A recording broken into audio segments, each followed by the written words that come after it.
Bibles to the book of Jonah.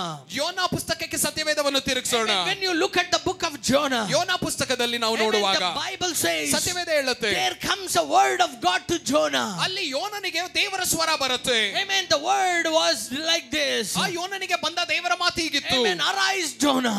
ಎದ್ದೋಳು ಯೋನ, Rise up. ಎದ್ದೋಳು, Go to Nineveh. ನೆನೆವೆ ಪಟ್ಟಣಕ್ಕೆ ಹೋಗು. Amen. The sins of Nineveh has come up to me. ಆ ನೆನೆವೆ ಪಟ್ಟಣದ ಪಾಪವು ನನ್ನನ್ನು ಮುಟ್ಟಿದೆ. Amen. The city of Nineveh is a great city. ನೆನೆವೆ ಪಟ್ಟಣ ಅದು ಒಂದು ದೊಡ್ಡ ಪಟ್ಟಣ. But it is full of wickedness. ಅದು ಬರೀ ಪಾಪದಿಂದ ತುಂಬಿದೆ. You have to go and preach to them. ನೀನು ಅಲ್ಲಿ ಹೋಗಿ ಅವರಿಗೆ ವಾಕ್ಯವನ್ನು ಸಾರು. You have to warn them. ಅವರನ್ನು ಎಚ್ಚರಪಡಿಸು. Arise and go. ಎದ್ದು ಹೋಗು. Who was a prophet of God? ಯಾರು ಆ ದೇವರ ಪ್ರವಾದಿಯು? His name was Jonah. ಆತನ ಹೆಸರು ಯೋನ. So the word of the Lord was like that to Jonah. ಹೀಗೆ ದೇವರ ವಾಕ್ಯವು ಯೋನನಿಗೆ ಬಂತು. But ಆದರೆ Jonah thought it is a small thing. ಯೋನನು ನೆನೆಸ್ತಾ ಇದೊಂದು ಚಿಕ್ಕ ಕಾರ್ಯ. Are you here with me? ನನ್ನ ಜೊತೆ ಇಲ್ಲೇ ಇದ್ದೀರಾ? இன்றைக்கு தேவனுடைய சபைக்குள்ள பரலோகத்தின் பயம் இறங்கி வருவதாக. ಇವತ್ತು ಸಭೆಯ ಒಳಗೆ ಪರಲೋಕದ ಭಯ ಉಂಟಾಗಲಿ. ಯಾರಿಗೆ ಮೇಲೆ ಯಾವ ಭಯಮೂ தேவையிಲ್ಲ. ಯಾರ ಮೇಲೆ ಯಾರಿಗೂ ಏನು ಭಯ ಬೇಕಿಲ್ಲ. ಪಾಸ್ಟರುடைய ಭயம் தேவையிಲ್ಲ. ಸಭಾಪಾಲಕರ ಭಯ ಬೇಕಿಲ್ಲ. ಭಯಮೂ தேவையிಲ್ಲ. ಯಾರ ಭಯನೂ ಬೇಕಿಲ್ಲ. ದೈವ ಭಯಂ ಸಭೆயை சூழ்ந்துகொள்ள வேண்டும். ಆದರೆ ದೇವರ ಭಯ ಸಭೆಯನ್ನು ಮುಚ್ಚಿಕೊಳ್ಳಬೇಕು. ಯಾರೇ ಸೇವಿக்கிறோம் ಎಂಬುದನ್ನು ನಾವು ಅರಿತುಕೊಳ್ಳ வேண்டும். ನಾವು ಯಾರ ಸೇವೆಯನ್ನು ಮಾಡ್ತಿದ್ದೇವೆ ಅಂತ ನಾವು ತಿಳ್ಕೋಬೇಕು. We need to be aware whom we are worshiping. ನಾವು ಯಾರನ್ನು ಆರಾಧಿಸ್ತಿದ್ದೇವೆ ಅಂತ ನಾವು ಚೆನ್ನಾಗಿ ತಿಳ್ಕೋಬೇಕು. Many times we simply sit in the amen worship. ಅನೇಕ ಸಾರಿ ಆರಾಧನೆಯಲ್ಲಿ ನಾವು ಕೂತ್ಕೊಂಡಿರ್ತೇವೆ. Many time we come late. ಅನೇಕ ಸಾರಿ ಆರಾಧನೆಗೆ ಲೇಟ್ ಆಗಿ ಬರ್ತೇವೆ. ఎందుకులే వస్తున్నాను, ಯಾಕೆ ಬರ್ತಿದ್ದೇನೆ, నేను రాలేకపోతే తర్వాత ఫోన్ చేస్తారు నాకు. ಅಯ್ಯೋ ನಾವು ಹೋಗ್ಲಿಲ್ಲ ಅಂದ್ರೆ ನಂತರ ನನಗೆ ಫೋನ್ ಮಾಡ್ತಾರೆ. ఏమేన్ 9 గంటల లోపల ఒక ఫోన్ వస్తుంది నాకు.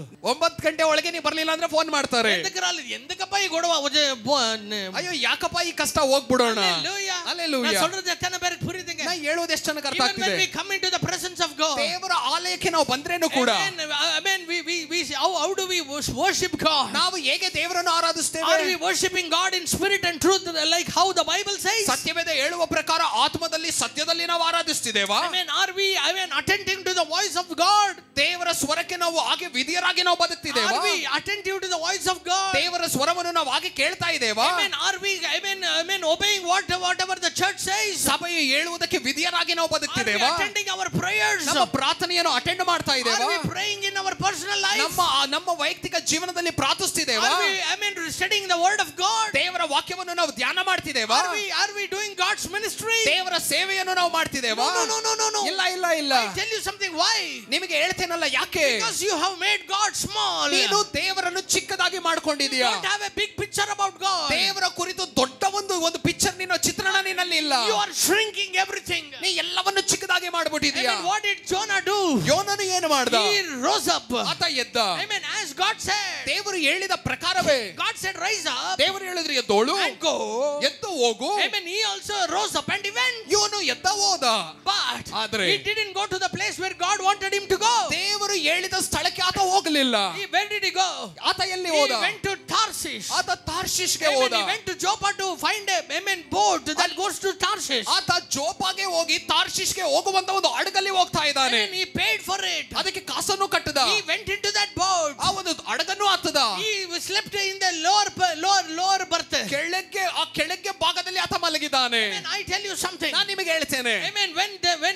When the Bible says, ಸತ್ಯವೇದ ಹೇಳುತ್ತೆ, God sent mighty wind. ದೇವರು ಒಂದು ದೊಡ್ಡ ಬಿರುಗಾಳಿಯನ್ನು ಕಳಿಸಿದ್ರು. ಮಾತು ಚೆಪ್ತಾನೆ. Listen to me. ಒಂದು ಮಾತನ್ನು ಹೇಳ್ತೇನೆ, ಗಮನಿಸಿ. Listen to me. ಚೆನ್ನಾಗಿ ಗಮನಿಸಿ. Amen. About which God you are taking everything lightly.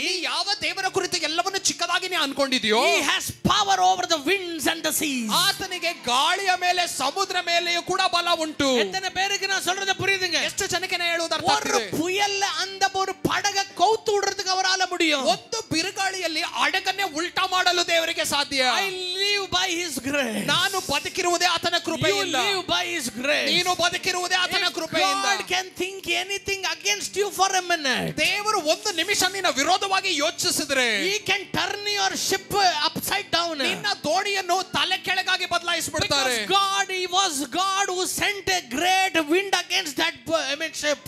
ಯಾಕಂದ್ರೆ ಆ ದೇವರು ಆ ಒಂದು ಹಡಗಿನ ವಿರೋಧವಾಗಿ ದೊಡ್ಡ ಬಿರುಗಾಳಿಯನ್ನು ಕಳಿಸಿದ ದೇವರು. Hallelujah. The Bible says, ಸತ್ಯವೇದ ಹೇಳುತ್ತೆ, they try to control the ship. ಆ ಒಂದು ಹಡಗನ್ನು ಕಂಟ್ರೋಲ್ ಮಾಡಕ್ಕೆ ಟ್ರೈ ಮಾಡ್ತಿದ್ದಾರೆ.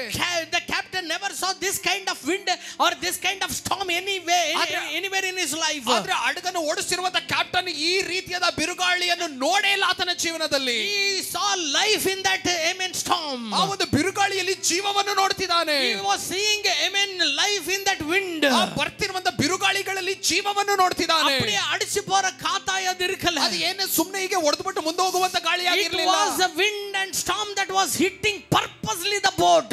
ಅಲೆಗಳು ಬಿರುಗಾಳಿಗಳು ಆ ಹಡಗನ್ನು ಮಾತ್ರ ಹೊಡಿತಾ ಇದೆ. Because God has control over the sea. ಯಾಕಂದ್ರೆ ದೇವರಿಗೆ ಸಮುದ್ರ ಮೇಲೂ ಕೂಡ ಅಧಿಕಾರ ಉಂಟು. How many of you say amen? ಎಷ್ಟು ಜನ ಆಮೆನ್ ಅಂತೀರಾ? Amen. The Bible says, ಸತ್ಯವೇದ ಹೇಳುತ್ತೆ, in the book of Ezekiel, ಎಸೆಕಿಯೇಲ್ ಪುಸ್ತಕದಲ್ಲಿ, God is a God over the seas. ದೇವರು ಸಮುದ್ರಗಳಿಗೂ ಕೂಡ ಆತನೇ ದೇವರು. You look at the 29th Psalm. 29ನೇ ಕೀರ್ತನೆಯನ್ನು ನೋಡುವಾಗ, the voice of the Lord is upon the sea. ದೇವರ ಸ್ವರವು ಸಮುದ್ರದ ಮೇಲಿದೆ. Hallelujah. Hallelujah.